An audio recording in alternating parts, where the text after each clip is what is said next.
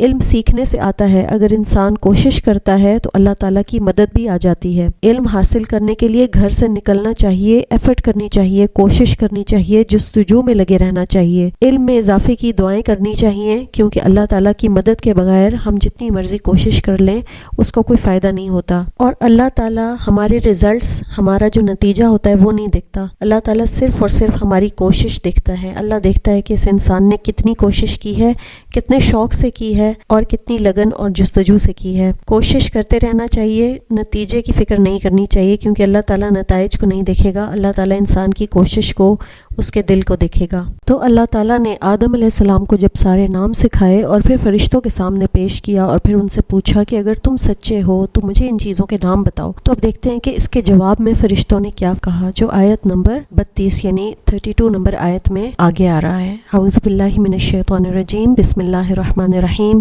قالوا سبحانك لا علم لنا إلا ما علمتنا إنك أنت العليم الحكيم۔ تو فرشتوں نے فوراً سے جواب دے دیا، انہوں نے کہا کہ تو پاک ہے، تو ہر برائی سے، ہر کمی سے، تو ہر بری چیز سے پاک ہے۔ جتنا علم تو نے ہمیں دیا ہے، جتنا علم تو نے ہمیں بخشا ہے، اس کے سوا ہمیں کچھ بھی پتہ نہیں ہے، کچھ معلوم نہیں ہے۔ بے شک تو ہی سب سے زیادہ دانا، سمجھدار اور خوب حکمت والا ہے، دانش مندی والا ہے۔ تو آپ دیکھ سکتے ہیں کہ فرشتوں کو فوراً ہی سمجھ آ گئی اور انہیں اپنی کم علمی کا احساس ہو گیا، تو انہوں نے حضرت آدم علیہ السلام کی فضیلت کا اقرار کر لیا اور کہا کہ اللہ تو پاک ہے اور ہمارے پاس وہی علم ہے جو تو نے ہمیں سکھایا ہے۔ یہاں وہ جو تسبیح کرتے ہیں اس کی عملی مثال اللہ سے بات کرتے ہوئے پھر انہوں نے بیان کی کہ تو پاک ہے۔ جب ہم اللہ تعالیٰ کی تسبیح کرتے ہیں سبحان اللہ، تو ہم اللہ تعالیٰ کی تعریف بیان کرتے ہیں کہ تو پاک ہے۔ تو اسی طرح فرشتوں نے بھی اللہ تعالیٰ سے فوراً کہا کہ سبحانک یعنی تو پاک ہے۔ فرشتوں کا علم جو ہے وہ کم ہے، مگر پھر بھی وہ اللہ تعالیٰ کے مقرب ہیں، اللہ کے قریب ہیں، کیونکہ وہ اللہ تعالیٰ کی اطاعت کرتے ہیں اور ان کے اندر عاجزی ہے، اس کی وجہ سے اللہ تعالیٰ کے وہ مقرب ہیں۔ فرشتے ہر سانس کے ساتھ اللہ تعالیٰ کی تسبیح کرتے ہیں اور دم بھی نہیں لیتے، یعنی ایک سیکنڈ کا وقفہ بھی نہیں لیتے۔ اس آیت میں اللہ تعالیٰ کے دو نام العلیم اور الحکیم استعمال ہوئے ہیں، یعنی وہی علیم اور حکیم ہے، ہر چیز کا جاننے والا ہے اور اپنے ہر فیصلے میں جو بھی وہ کرتا ہے، ہر حکم میں اس کی سمجھ وہی رکھتا ہے، اس کا علم اسی کے پاس ہے اور اس کی حکمت بھی وہی جانتا ہے، اور وہ جسے چاہے علم عطا فرمائے اور جسے چاہے اس سے محروم رکھے، یہ اس کا فیصلہ ہے جو اس کی حکمت اور عدل پر مبنی ہے۔ العلیم اس ہستی کو کہا جاتا ہے جس نے اپنے علم کے ذریعے سے ہر چیز کا احاطہ کیا ہوا ہے اور ہر چیز کو گھیرا ہوا ہے اور ہر چیز کا کامل علم اس کے پاس ہے، یعنی مکمل علم ہر چیز کا جس کے پاس ہو اسے العلیم کہا جاتا ہے، اور وہ اللہ کے علاوہ کوئی اور ذات نہیں ہو سکتی، صرف اور صرف اللہ ہی کی ذات ہے جس کے پاس مکمل ہر چیز کا علم موجود ہے۔ اللہ تعالیٰ کو ماضی، حال اور مستقبل کے ذرے برابر کی ہر چیز کا علم ہے، کوئی چیز ایسی نہیں ہے جو اللہ تعالیٰ سے چھپی ہوئی ہو، اور الحکیم اس ہستی کو کہتے ہیں جو کامل حکمت والی ہو، جو مکمل حکمت رکھتی ہو اور کوئی مخلوق اس کی حکمت سے باہر نہ ہو۔ اللہ کا ہر فیصلہ، ہر کام، ہر تقدیر، شریعت کا ہر حکم حکمت پر مبنی ہوتا ہے، اس آیت سے ہمیں سیکھنے کو ملتا ہے کہ فرشتوں کو صرف انہی چیزوں کا علم ہے جو اللہ تعالیٰ نے انہیں سکھائی ہیں۔ ہر فرشتہ صرف اپنی فیلڈ کا ہی علم رکھتا ہے، یعنی اس کے پاس جو کام ہوتا ہے اسی کے حوالے سے وہ علم رکھتا ہے، اور فرشتے غیب کا علم نہیں جانتے، اور ان کے اندر عاجزی بھی ہے۔ اور ان کی یہ خاص بات بھی تھی کہ انہیں جس چیز کا علم نہیں تھا اس پر انہوں نے اپنی لا علمی کا اعتراف کیا۔ تو اس میں ہمارے لیے سبق ہے کہ لوگوں کو اپنے علم کی بنا پر ہی مشورہ دینا چاہیے، اور ایسی کسی بات کے پیچھے نہیں پڑنا چاہیے جس کا ہمیں کوئی علم نہیں، کیونکہ ہماری آنکھ، ناک، کان، زبان، ہر چیز سے اللہ تعالیٰ باز پرس کرے گا، ہر چیز سے پوچھ ہوگی۔ اس کے بعد آیت نمبر 33، آیت نمبر 33 ہے، اعوذ باللہ من الشیطان الرجیم، بسم اللہ الرحمن الرحیم۔ قال يا آدم أنبئهم بأسمائهم فلما أنبأهم بأسمائهم قال ألم